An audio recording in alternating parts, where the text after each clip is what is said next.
Welcome to note class. Hi friends, இன்னைக்கு goal 1 study பிளானில் கொடுத்துருந்தேன். ஃபர்ஸ்ட் டாபிக் எண்கள் மேக்ஸ் பார்க்கலாம். வீடியோ பார்க்குறதுக்கு முன்னாடி நம்ம சேனலை சப்ஸ்கிரைப் பண்ணலன்னா சப்ஸ்கிரைப் பண்ணிக்கோங்க. அப்படியே பக்கத்தில் இருக்க பெல் பட்டனை கிளிக் பண்ணுங்கள். அப்போ தான் நம்ம போடுற வீடியோ உங்களுக்கு உடனே நோட்டிஃபிகேஷனாக வரும். பிடிஎஃப் வேணும்னு நினைக்கிறவங்க கீழே டிஸ்கிரிப்ஷனில் லிங்க் பின் பண்ணுறேன். சப்ஸ்கிரைப் பண்ணிவிட்டு ஓப்பன் பண்ணுங்கள். சப்ஸ்கிரைப் பண்ணாமல் ஓப்பன் பண்ணிங்கன்னா ஓப்பன் ஆகாது. இப்போ எண்களில் பார்த்தீங்கன்னா என்ன மாதிரி டைப்ஸ் ஆஃப் நம்பர்ஸ் இருக்குன்னு பார்த்தீங்கன்னா இயல் எண்கள் அப்படின்னா நேச்சுரல் நம்பர்ஸ்ன்னு சொல்லுவாங்க. இது எப்படி ஸ்டார்ட் ஆகும்னா 1லேருந்து ஸ்டார்ட் ஆகுறது தான், 0 வந்து வராது. அதுக்கு இயல் எண்கள்னு சொல்லுவாங்க. நார்மல் நம்பர்ஸ் 1 2 3 4 இது மாதிரி எக்ஸெட்ரா இருக்காத இயல் எண்கள் அப்படிங்கிற மாதிரி சொல்லுவாங்க. முழு எண்கள் அப்படின்னா என்னன்னு பார்த்தீங்கன்னா 0 வந்து உங்களுக்கு ஆட் ஆகும். 0 ஆட் ஆகிற நம்பர் எல்லாம் முழு எண்கள் அப்படிங்கிற மாதிரி சொல்லுவாங்க. முழுக்கள் அப்படின்னா என்னன்னு பார்த்தீங்கன்னா நெகட்டிவ் இன்டிஜர்ஸும் இருக்கும், பாசிட்டிவ் இன்டிஜர்ஸும் இருக்கும், 0வும் இருக்கும். இதுக்கு பேரு முழுக்கள் அப்படிங்கிற மாதிரி சொல்லுவாங்க. அடுத்து ஒற்றைப்படை எண்கள் அப்படின்னா ஒரு நம்பர் எப்படி ஒற்றைப்படை எண் நம்ம டிசைட் பண்ணுவோம்னா எந்த நம்பர் கொடுத்துருக்காங்கன்னா அந்த நம்பரை டிவைடட் 2ஆல பண்ணோம்னா நம்பர் 1 வந்துச்சுன்னா அது ஒற்றைப்படை எண்கள். இன்கேஸ் நம்பரை டிவைட் பண்ணும்போது 0 வந்துச்சுன்னா அது இரட்டைப்படை எண்கள் அப்படின்னு சொல்லுவாங்க. சரி, உங்க எல்லாருக்கும் நான் ஒரு கொஸ்டின் கேட்குறேன். உங்களுக்கு ஆன்சர் தெரிஞ்சா கீழே கமெண்ட்ல ஆன்சர் சொல்லுங்க. இப்ப 0ங்கிறது உங்களுக்கு ஒற்றைப்படை எண்ணா இல்லை இரட்டைப்படை எண்ணா? கமெண்ட்ல ஆன்சர் பண்ணுங்க. அதுக்கடுத்து வர்க்க எண்கள் ஸ்கொயர்னா ஒரு நம்பரை ஒரு டைம் மல்டிப்ளை பண்ணா அது வர்க்க எண் ஸ்கொயர் வேல்யூன்னு சொல்றோம். ஃபார் எக்ஸாம்பிள் 2 × 2 4 அப்படின்னு சொல்லலாம், இல்லை 2/2ன்னு சொன்னாலும் அது ஸ்கொயர் தான். அதே மாதிரிதான் கன எண்ணா n × 2 டைம் அந்த நம்பரை மல்டிப்ளை பண்ணோம்னா அதோட கனம் வேல்யூ வந்துடும். அதுக்கடுத்து பகு எண்கள்னா என்னன்னு பார்த்தாங்கன்னா பகா எண்ணை தவிர மற்ற எல்லா இயல் எண்கள் எல்லாமே பகு எண்கள் அப்படிங்கிற மாதிரி சொல்லுவாங்க. பகு எண் பகா எண் டிஃப்ரெண்ட் உங்களுக்கு தெரியும் இல்லையா? பகா எண் அப்படின்னா ஒரு எண் தன்னாலையும் ஒன்னாலையும் மட்டும்தான் வகுப்படணும். அப்படி வகுப்பட்டுச்சுன்னா அது பகா எண். 2 3 காரணிகள் இருந்தா அது பகு எண் அப்படிங்கிற மாதிரி சொல்லுவாங்க. அதுக்கடுத்து பார்த்தீங்கன்னா சார்பகா எண்கள். சார்பகா எண்கள்னா 2 நம்பருக்கு நம்ம HCF எடுக்கும் போது அதோட வேல்யூ 1 இருக்கணும். அப்படி இருந்துச்சுன்னா அதுக்கு பேரு சார்பகா எண்கள் அப்படிங்கிற மாதிரி சொல்லுவாங்க. இரட்டை பகா எண்கள் அப்படின்னு சொல்லுவாங்க. அதாவது 2 நம்பருக்கு இருக்க வேல்யூஸ்க்கு இடையில டிஃப்ரெண்ட் 2ன்னு வந்துச்சுன்னா அது இரட்டை பகா எண்கள் அப்படின்னு சொல்லுவாங்க. ஸோ 3 5க்கு இடையில 2 தான் டிஃப்ரெண்ட் இருக்கு. ஸோ இது ஒரு இரட்டை பகா எண். 5 7ங்கிறது ஒரு இரட்டை பகா எண். 11 13ங்கிறது ஒரு இரட்டை பகா எண் அப்படிங்கிற மாதிரி சொல்லுவாங்க. அடுத்து 3 பகா எண் அப்படின்னா என்னன்னு பாத்தீங்கன்னா 3 வேல்யூக்கு இடையில 2 டிஃப்ரெண்ட் வரணும். அதனால 3க்கும் 5க்கும் இடையில 2 டிஃப்ரெண்ட் இருக்கா, 5க்கும் 7க்கும் இடையில 2 டிஃப்ரெண்ட் இருக்கா. ஸோ இதை 3 கண்டினியூவா அந்த மாதிரி வரனால இது 3 பகா எண். இது பகா எண்கள்லயே இது 1 மட்டும் தான் இருக்கு. இதுல 3 ஜோடி இருக்கு, இதுல 1 ஜோடி இருக்கு. பகா எண்லயே வரக்கூடிய ஒரே இரட்டைப்படை என்னன்னு பாத்தீங்கன்னா 2 தான். இது எல்லாமே நான் சும்மா சொல்லலைங்க, இது எல்லாமே ப்ரீவியஸ் இயர் கொஸ்டின்ல கேட்டிருக்காங்க. அதனால இதெல்லாம் நோட் பண்ணி வச்சு பாத்துக்கோங்க, சரியா? அதே மாதிரி 5ல எண்ட் ஆகிற நம்பர், பகா எண்லயே 5ல எண்ட் ஆகிற நம்பர் என்னன்னு பார்த்தா 5 மட்டும்தான். மற்றதெல்லாம் உங்களுக்கு வராது. அடுத்து மிக சிறிய பகு எண் என்னன்னு பாத்தீங்கன்னா 4. ஸோ இதுக்கு முன்னாடி 4க்கு முன்னாடி என்ன இருக்கும், 1 2 3 இருக்கும் இல்லையா? 1 பகு எண்ணும் அல்ல பகா எண்ணும் அல்ல, 2 பகா எண், 3 பகா எண், 4 பகு எண். ஓகேவா? மிக சிறிய ஒற்றைப்படை பகு எண் என்னன்னு பாத்தீங்கன்னா 9. இதெல்லாம் நோட் பண்ணி வச்சுக்கோங்க. உங்களுக்கு ஸ்டேட்மெண்ட் மாதிரி கொஸ்டின் கூட இதுல கேட்கலாம். இதுக்கு முன்னாடியும் கேட்டிருக்காங்க. ஸோ அதனாலதான் நம்ம இதெல்லாம் எழுதியிருக்கோம். அதுக்கடுத்து வகுப்படும் தன்மை. ஒரு நம்பரு இப்ப நிறைய நம்பர் நம்மளுக்கு கொடுத்துருக்காங்க, இப்படி கொடுத்துருக்காங்கன்னு வைங்களேன். இந்த நம்பர் எதுல டிவைட் ஆகும் அப்படின்னு நீங்க உட்காந்து எப்படி யோசிச்சுட்டு இருப்பீங்க? ஸோ அதுக்காக தான் இந்த வகுப்பட தன்மை நம்மளுக்கு கொடுத்துருக்காங்க. இப்ப 2ங்கிறது எந்தெந்த இதுலலாம் டிவைட் ஆகும்னு பாத்தீங்கன்னா அதோட கடைசி நம்பர். இப்போ ஒரு நம்பர் இருக்குன்னா அதோட கடைசி நம்பர் இப்போ 2 5 6 இருக்குன்னு வைங்களேன். இதோட கடைசி நம்பர் 2 0 2 4 6 8 இந்த மாதிரி எண்ட் ஆச்சுன்னா அது 2ஆல வகுப்படும் அப்படிங்கிற மாதிரி சொல்றாங்க. ஸோ இதோட கடைசி நம்பர் 6 இல்லையா? இங்கேயும் 6 இருக்குல்ல. ஸோ இது 2ஆல வகுப்படும். ஓகேவா? இப்படிதான் நம்ம ஐடென்டிஃபை பண்ணணும். இது எல்லாமே பேசிக்ஸ். தெரிஞ்சவங்க இதை ஸ்கிப் பண்ணிக்கோங்க. நான் ஃப்ரெஷர்ஸ் சுத்தமா தெரியாது அப்படிங்கிறவங்களுக்காக எக்ஸ்பிளைன் பண்றேன். இதெல்லாம் எக்ஸ்பிளைன் பண்றீங்களா அப்படிங்கிற மாதிரி கேட்க கூடாதுங்கிறதுக்காக சொல்றேன். அடுத்து 5ங்கிறது எப்படி நம்ம 5ஆல வகுப்படும் அப்படிங்கறது நம்ம எப்படி கண்டுபிடிக்கலாம்னா அதோட கடைசி இலக்கம் ஒன்னு 0வா இருக்கணும், இல்ல 5ஆ இருக்கணும். அப்படி இருந்துச்சுன்னா அது 5ஆல வகுப்படும். அடுத்து 10ஆல வகுப்படும்னா கடைசி வந்து 0வா இருக்கும். அதுக்கடுத்து பாத்தீங்கன்னா 4, 8 கொடுத்துருக்கேன். இப்ப 4ஆல வகுப்படணும்னு பாத்தீங்கன்னா அதோட கடைசி 2 நம்பர் வந்து 4இன் மடங்காக இருக்கணும். அப்படி இல்லைன்னா 2 0ல முடியணும். இப்ப 8ஆ இருக்கு அப்படின்னா கடைசி 3 நம்பர் அதுல 4னா 2 நம்பர், இதுல கடைசி 3 நம்பரு 8இன் மடங்காக இருக்கணும். அப்படி இல்லைன்னா 3 0ல முடியணும். அதுக்கடுத்து 3. இப்ப 3இன் வகுப்படும் தன்மை பாத்தீங்கன்னா இந்த நம்பர் எல்லாத்தையும் கூட்டணும்னா 3இன் மடங்குகளா இருக்கணும். இப்ப 3 3 3ன்னு கொடுத்துருக்காங்கன்னு வைங்களேன். இதெல்லாம் நான் இப்ப பிளஸ் பண்றேன்னு வைங்க, நமக்கு என்ன கிடைக்கும்? 9 கிடைக்குமா? அப்ப இது 3ஓட மடங்கு தானே இந்த 9. சோ வந்து இது 3ஆல வகுப்படும் அப்படிங்கிற மாதிரி சொல்லணும்.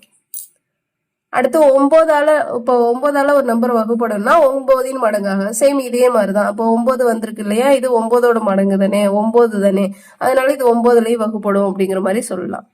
அடுத்து 6ஆல வகுப்படும் தன்மை, ஒரு நம்பர் 2ஆலையும் 3ஆலையும் வகுப்பட்டுச்சுன்னா அது 6ஆல வகுப்படும். அதுக்கு அடுத்து 12ல வகுப்படுமான்னு பார்த்தா 3ஆலையும் 4ஆலையும் வகுப்பட்டுச்சுன்னா அந்த எண்ணு 12ஆலையும் வகுப்படும். இப்போ 11ஆல ஒரு நம்பர் வகுப்படணும்னு பாத்தீங்கன்னா அதோட இலக்கங்களின் கூடுதல் வந்து ஒன்று விட்ட ஒன்றின் இலக்கங்களின் கூடுதல் உள்ள வித்தியாசம் வந்து 0வா இருக்கணும். அப்படி இல்லைன்னா 11இன் மடங்கா இருக்கணும். ஃபார் எக்ஸாம்பிள் இப்ப 1331 போட்டிருக்கேன்ல, இப்ப இதோட 1 விட்ட 1 தானே கூட்ட சொல்றாங்க. 1 விட்ட 1னா 1 + 3 4. அது மாதிரி இங்க 3 + 1 4. இது 11இன் மடங்கு தானே. இப்ப 11ஆம் வாய்ப்பாடுல இது 4 டைம் வருமா, சோ வந்து இது வந்து 11இன் மடங்கு, இது வந்து 11ஆம் டேபிள்ல வகுப்படும் அப்படிங்கிற மாதிரி நம்ம கெஸ் பண்ணணும். அதுக்கடுத்து கூட்டல் சமணினா 0, பெருக்கல் சமணினா 1. இது என்னன்னா எந்த நம்பரை நம்ம 0வால ஆட் பண்ணாலும் அது வந்து எந்த நம்பர்ல ஆட் பண்றோமோ அதே நம்பர் தான் வரும். ஸோ கூட்டல் சமணி 0வா இருந்தா மட்டும்தான் அதே நம்பர் வரும். அது மாதிரி பெருக்கல் சமணினா பெருக்கல்ல 1 இருந்தா மட்டும்தான் நம்ம என்ன நம்பர்ல பெருக்கிறோமோ அதே நம்பர் வேல்யூ வரும். அதுக்கடுத்து பாத்தீங்கன்னா தசம எண்கள் கொடுத்துருக்கேன். இது என்னன்னா தசம எண்கள்ல 2 டைப் இருக்கு. ஒன்னு சுழல் தசம எண், இன்னொன்னு சுழலா தசம எண். இதை எப்படி நம்ம கெஸ் பண்ணணும்னா, இப்ப பாயிண்ட்டுக்கு மேல பக்கத்துல பார் இருக்கு அப்படின்னா இப்ப இதோட அர்த்தம் என்னன்னா நம்ம எந்த டேபிளால அதை டிவைட் பண்ணாலும் அது அப்படியே போய்கிட்டே இருக்கும் இல்லையா, அதுதான் அதுக்கு மீன் பார் போடுறது. இப்போ பார் இல்லாம இருந்துச்சுன்னா அந்த நம்பர் அதெல்லாம் டிவைட் ஆயிடுச்சுன்னு அர்த்தம். ஸோ அதனால இது சுழலா தசம எண் அப்படிங்கிற மாதிரி சொல்றோம்.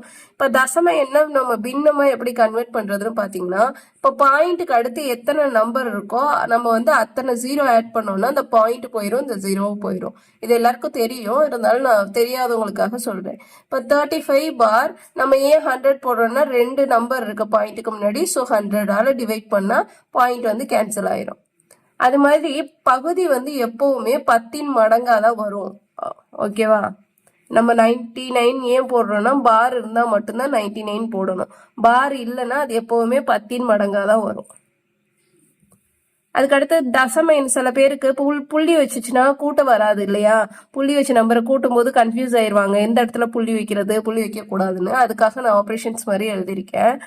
இப்போ ஃபர்ஸ்ட் அடிஷனல் ஆப்ரேஷன்ல என்ன வரும்னு பாத்தீங்கன்னா 0.36 + 0.14 ஆட் பண்ண சொல்றாங்க. இதை எப்படி ஆட் பண்ணணும்னு பாத்தீங்கன்னா பாயிண்ட் நீங்க கன்சிடரே பண்ணாதீங்க, பாயிண்ட் எடுத்துருங்க.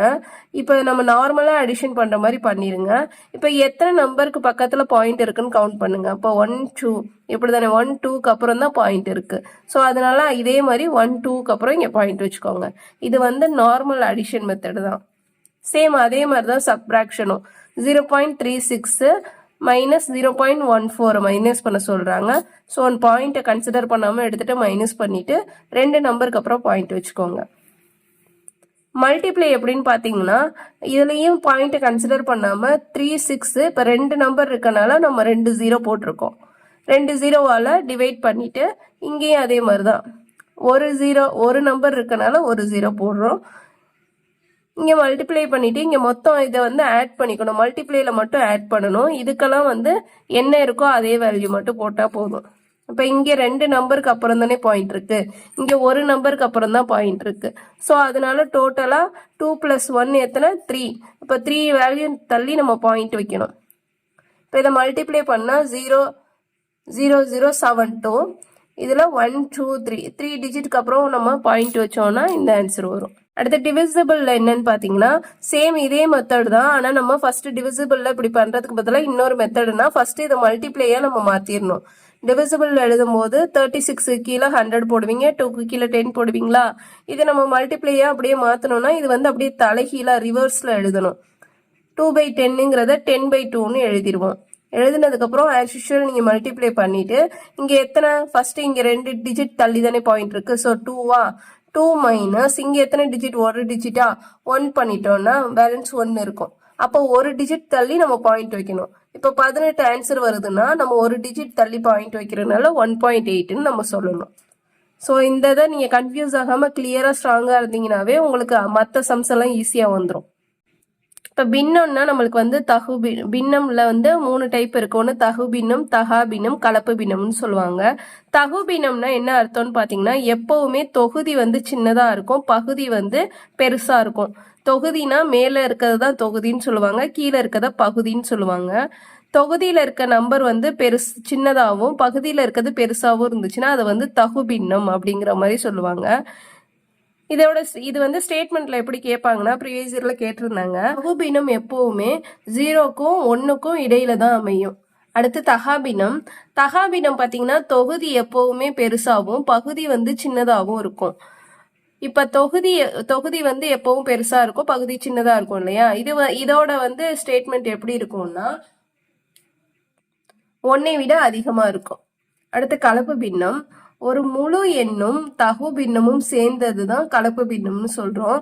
இதோட ஆன்சர் ஆனா பாத்தீங்கன்னா தகா எண்ல தான் வரும். இது வந்து கலப்பு பின்னத்துல வரும்போது தகு எண்ணா வரும், ஆனா ஆன்சர் வந்து தகா எண்ணா வரும். ஃபார் எக்ஸாம்பிள் 3 1/2 கொடுத்துருக்கேன் இல்லையா. இது வந்து உங்களுக்கு என்னன்னா முழு எண். 3ங்கிறது முழு எண், 1/2ங்கிறது ஒரு தகு எண்ணுன்னு சொல்றோம். 1/2 எப்படி இது தகு எண்ணுன்னு சொல்றோம்னா மேல வந்து தொகுதி சின்னதா இருக்கு, பகுதி பாத்தீங்கன்னா பெருசா இருக்கு இல்லையா, அதனால இது வந்து தகு பின்னம்னு சொல்றோம். ஆனா இதோட ஆன்சர் நம்ம என்ன இப்படிதானே பண்ணுவோம். 2 × 3 என்ன 6, 6 + 1 எவ்வளவு 7, 7/2 இல்லையா.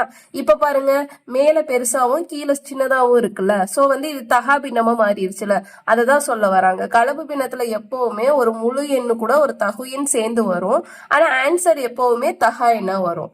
இதோட ஃபார்மேட் எப்படி இருக்கும், இப்படிதானே இருக்கு 3 1/2. ஸோ இதோட ஃபார்மேட் எப்பவுமே AB/Cன்னு இருக்கும். அப்படி நம்ம அடுத்து எப்படி அதை கன்வெர்ட் பண்ணுவோம், இது ரெண்டையும் மல்டிப்ளை பண்ணி இது கூட ஒன்று ஆட் பண்ணணும். இதுதான் இங்க எழுதியிருக்கேன், A × C + B/ இது C. அதுக்கடுத்து பாத்தீங்கன்னா இது ஆட் பண்ற மெத்தடு. இப்ப பின்னத்துல இருக்க நம்பரை நம்ம எப்படி அடிஷனல் பண்ணணும்னு பாத்தீங்கன்னா 3/2 + 5/2ன்னு கொடுத்துருக்காங்க. இப்ப கீழே பகுதி ரெண்டையும் பாருங்க, ரெண்டுமே சேமா இருக்கு இல்லையா. இப்படி சேமா வந்துச்சுன்னா நம்ம இதுல இருந்து ஒரு வேல்யூ மட்டும் எடுத்துட்டா போதும். மேல இருக்க 2 நம்பரையும் கூட்டிட்டு இது ரெண்டுக்கு காமனா ஒரு வேல்யூ எடுத்துட்டா போதும். இப்ப 3 + 5/2 = 8/2. இது ரெண்டையும் நம்ம அடிச்சோம்னா 1/4 வரும் இல்லையா. கீழே இருக்க வேல்யூ 1க்கு வந்து வேல்யூ இப்போ அது போட்டாலும் ஒண்ணுதான், போடாம இருந்தாலும் ஒண்ணுதான். ஸோ அதனால இதுக்கு 4ன்னு வந்துருச்சு ஆன்சர். இதுவே பகுதி சேமா இல்லாம இங்க 4ம் இங்க 2வும் கொடுத்துருக்காங்க, அப்படிதானே. இப்ப நீங்க இந்த இடத்துல என்ன பண்ணணும், அப்ப எந்த நம்பரால இதை நம்ம மல்டிப்ளை பண்ணி ஈக்குவல் பண்ண முடியும் அப்படிங்கறத நம்ம யோசிக்கணும். இப்ப இங்க 2 இருக்கனால 2ஆல மல்டிப்ளை பண்ணா 4ன்னு காமன் ஆயிருமா, அதனால கீழே மட்டும் பண்ணாம மேலையும் நீங்க மல்டிப்ளை பண்ணணும். அப்படி பண்ணீங்கன்னா 3 + 10/4ன்னு வரும். அதுக்கப்புறம் இதை நம்ம ஆட் பண்ணோம்னா 13/4ன்னு வரும். அதுக்கடுத்து இப்ப வந்து இதால இதை மல்டிப்ளை பண்ணி உங்களால சேமும் பண்ண முடிஞ்சிச்சு. இன்கேஸ் இங்கே வேற நம்பர் இங்கே வேற நம்பர் இருக்கு, உங்களால அதை மல்டிப்ளை ஒன்னா பண்ண முடியலன்னா இங்க இருக்க நம்பரையும் ஆப்போசிட் டைரக்ஷன்ல மல்டிப்ளை பண்ணிடணும். இப்ப அங்க 5 3 இருந்தது, இது ரெண்டையும் நம்ம என்ன பண்ணாலும் ஈக்குவல் கொண்டு வர முடியாது. அதனால இங்க இருக்க நம்பரால இதை மல்டிப்ளை பண்ணணும். இங்கேயும் 3 இங்கேயும் 3. இப்ப 5ங்கிறத இங்க இருக்க நம்பரால மல்டிப்ளை பண்ணணும். அப்படி பண்ணோம்னா நம்மளுக்கு 29/15 ஆன்சர் வரும். அதுக்கடுத்து சப்ராக்ஷன் இதே மாதிரிதான். கீழே ரெண்டும் அடிமானம் சேமா இருந்துச்சுன்னா அதுல இருந்து ஒரு வேல்யூ மட்டும் நம்ம எடுத்துட்டா போதும். இதே மாதிரி தான் நாட் சேமா இல்லைன்னா அதே நம்பரால மல்டிப்ளை, என்ன நம்பர் மல்டிப்ளை பண்ணி அங்கே கொண்டு வர முடியுமோ அப்படி கொண்டு வரணும். டிஃப்ரெண்ட்டாக இருந்தால் நான் மேலே சொன்ன அதே மெத்தட் தான். இதே மாதிரி தான் அடிஷ்னலும் சப்ராக்ஷனும். இதே மல்டிப்ளேயில் கொடுத்துருந்தாங்க அப்படின்னு பார்த்தீங்கன்னா எந்த ஆக்ஷனுமே நம்ம பண்ண வேணாம், அப்படியே மல்டிப்ளை பண்ணி போட வேண்டியதான். மேலே வந்து 3 × 5 15, 2 × 2 4, அவ்வளோதான். அதே மாதிரி தான் டிவிஷனபிளாக இருந்துச்சுன்னா என்ன பண்ணணும், டிவைடாக இருக்கதை மல்டிப்ளையாக நீங்கள் மாற்றிட்டு அதுக்கப்புறம் அதை மல்டிப்ளை பண்ணி அடிச்சு போட வேண்டியதான். இப்போ இடமதிப்பு முகமதிப்பு டிஃப்ரெண்ட் பார்ப்போம். இப்போ இடமதிப்புனா 1, இதை நம்ம எப்படி இதோட பிளேஸ் வேல்யூ கண்டுபிடிப்போம்? இது 1, 10, 100, 1000, 10,000 இப்படி தானே சொல்லுவோம். அதே தான், அதை தான் இடமதிப்புன்னு சொல்கிறாங்க. இப்போ 4ஓட 1 அதோட பிளேஸ் வேல்யூ 1 தானே, அதனால 4 × 1 4 தான் வரும். இதோட பிளேஸ் வேல்யூ என்ன? 10 இல்லையா? 1 10, அப்போ 6 × 10 60. இதோட பிளேஸ் வேல்யூ 100 இல்லையா? அதனால 7 × 100 700. இந்த மாதிரி இதை சொல்றது இடமதிப்பு. இடமதிப்புன்னு கேட்டால் நம்ம இப்படிதான் போடணும். முகமதிப்புன்னு கேட்டாங்கன்னா அதே நம்பரை அப்படியே எழுதுறணும். இப்போ 4ஓட முகம், இதோட ஃபேஸ் அப்படியே தானே வரும். 4க்கு 4, 6னா 6, 7னா 7, 8னா 8, 9னா 9. அந்த இடத்துல என்ன நம்பர் இருக்குன்னு கேட்கறது முகமதிப்பு. இதோட வேல்யூ என்ன, அது எந்த வேல்யூல அது இருக்குன்னு கேட்கறது இடமதிப்பு. ஸோ இந்த டிஃப்ரென்ஸ் நல்லா பார்த்துக்கோங்க. இது ப்ரீவியஸ் இயரில் கேட்டிருக்காங்க. நான் உங்களுக்கு பிஓக்கு பார்க்கும்போது இந்த சம்ஸ் சொல்கிறேன். அதுக்கடுத்து பார்த்தீங்கன்னா இவ்வளோதான் பேசிக் நம்பர்ஸு. இப்போ நம்பர்ஸை வச்சு என்ன மாதிரி டைப்பில் கொஸ்டின் கேட்குறாங்கன்னு பார்த்தீங்கன்னா மொத்தம் ஒரு 10 டைப் ஆஃப் சம்ஸ் வந்து கேட்குறாங்க. அது என்னன்னு பார்த்தீங்கன்னா வகுப்படும் தன்மை. இப்போ நான் ஃபர்ஸ்ட் உங்களுக்கு சொன்னேன்ல, ஒரு நம்பர் இதால் வகுப்படும் அப்படிங்கிறத நம்ம எப்படி கண்டுபிடிக்கிறதுன்னு. ஸோ அந்த டைப்ல இருந்து ஒன்று கேட்கலாம். இல்லைன்னா ஏதாவது ஒரு எண்ணை வந்து நம்மளை ஒரு எண் இருந்தது, அதுல இருந்து நாங்க 10ஐ கழித்தோம் அப்படிங்கிற மாதிரி கொடுப்பாங்க. இது நான் சம்ஸ் பார்க்குற போது எக்ஸ்பிளைன் பண்றேன். ஸோ இந்த டைப் ஒன்று ஒரு எண்ணுன்னு வச்சு கேட்பாங்க. நம்பரே கொடுக்காம ஒரு எண் வச்சுக்கோங்க அப்படிங்கிற மாதிரி. அதே மாதிரி இரு எண்கள் வச்சுன்னு ஒன்று கொடுப்பாங்க. அப்புறம் natural number, add number, even number வச்சு உங்களுக்கு கொடுப்பாங்க. பகா எண், தசம வேல்யூ வச்சு சம்ஸ் வரும். அதுக்கடுத்து ஸ்கூல் சப்ஜெக்ட் மார்க்கு. இப்போ ஒரு சப்ஜெக்ட்ல இவ்வளோ மார்க் வாங்கியிருக்காங்க, இது வந்து மாற்றி போட்டுட்டாங்க, ராங் கால்குலேஷன்லாம் வரும் இல்லையா, அந்த டைப்பில் ஒரு கொஸ்டின். அப்புறம் ஷேரிங் டைப்பு, மொத்தம் 18 பென்சில் இருந்துச்சு, இதை வந்து நான் பிரித்து பாதி பேத்துக்கு கொடுத்தேன், அந்த மாதிரி சம்ஸ் வருது ஷேரிங் சம்ஸு. அடுத்து அனிமல்ஸ் பார்த்தீங்கன்னா இப்போ ஒரு குதிரையின் விலை இவ்வளவு, ஒரு மாட்டின் விலை இவ்வளவு, இப்போ குதிரையோட வேல்யூ எவ்வளோ அப்படிங்கிற மாதிரி கேட்குற மாதிரி அந்த மாதிரி கொஸ்டின்ஸு. அடுத்த டைப் என்னன்னா காயின் மெத்தடு. இப்போ ₹1 20 பைசா இருக்கு, இதை வந்து நம்ம இவ்வளோ பேருக்கு நான் பிரித்து கொடுத்துட்டேன், மீதி எவ்வளோ பைசா இருக்கும், அந்த மாதிரி கேட்குறது காயின் மெத்தட் சம்ஸு. அடுத்து சேலரியை வச்சு ஒரு கொஸ்டின் கேட்பாங்க. ஸோ வந்து இந்த மாதிரி இந்த 10 டைப்ல இருந்து தான் உங்களுக்கு நம்பர்ஸ்லேருந்து கொஸ்டின்ஸ் வரும். இந்த 10 டைப்பான சம்ஸ் வந்து நான் பார்ட் 2 வீடியோவில் கொடுக்குறேன். ஒரே நெட்டில் பார்த்தா உங்களுக்கு கன்ஃபியூஸ் ஆகும். ஃபர்ஸ்ட்டு பேசிக்கான இந்த தசம எண்கள்லாம் நீங்களே நிறைய எக்ஸாம்பிள் எடுத்து அதை வந்து ஆட் பண்ணி பாருங்க, மல்டிப்ளை பண்ணி பாருங்க. அது மாதிரி பின்னத்தை நீங்களே டிவைட் பண்ணி அந்த மாதிரிலாம் நீங்கள் செஞ்சு பாருங்க, சரியா? அப்புறம் முக்கியமாக அடுத்த கிளாஸ்க்கு வரும்போது பகா எண்ணா என்னன்னு கிளியராக படிச்சுட்டு வாங்க. ஸ்கொயர் வேல்யூஸ்னால் ஒரு minimum 30 square values, cube values 30, அது மாதிரி 25 டேபிள்ஸை கிளியராக முடிச்சுட்டு வாங்க. அப்போ தான் நம்ம அடுத்தடுத்து வீடியோ போட முடியும். உங்களுக்கு வந்து அதை கரெக்டாக மேனேஜ் பண்ணிட்டு வர முடியும். அந்த நேரத்தில் நீங்கள் ஸ்கொயர் வேல்யூ நான் சொல்லும்போது உங்களுக்கு என்னவா இருக்கும் அப்படின்னு யோசிச்சிங்கன்னா உங்களுக்கு கஷ்டமாக இருக்கும், அவ்வளோதான். மற்றபடி ஒன்றும் இல்லை, உங்களுக்கு கஷ்டமாக இருக்கும். சம்ஸை வந்து சீக்கிரம் சால்வ் பண்ண முடியாது. ஸோ இதெல்லாம் இந்த வீடியோ பார்த்துட்டு நீங்கள் வந்து இதெல்லாம் படிச்சிருங்க, ஓகேவா? பார்ட் 2 வீடியோவில் நம்ம இந்த 10 டைப்புக்கான சம்ஸை வந்து பார்க்கலாம். ஓகே, என்னோட வீடியோ பிடிச்சிருந்தா லைக் பண்ணுங்க, கமெண்ட் பண்ணுங்க, சப்ஸ்கிரைப் பண்ணுங்க. மறக்காம பக்கத்தில் இருக்க பெல் பட்டனை கிளிக் பண்ணுங்க. இதோட PDF வேணும்னா கீழே டிஸ்கிரிப்ஷன்ல லிங்க் வைக்கிறேன், ஓப்பன் பண்ணி பாருங்க. சப்ஸ்கிரைப் பண்ணாமல் ஓப்பன் பண்ணிங்கன்னா ஓப்பன் ஆகாது, சரியா? தேங்க்யூ.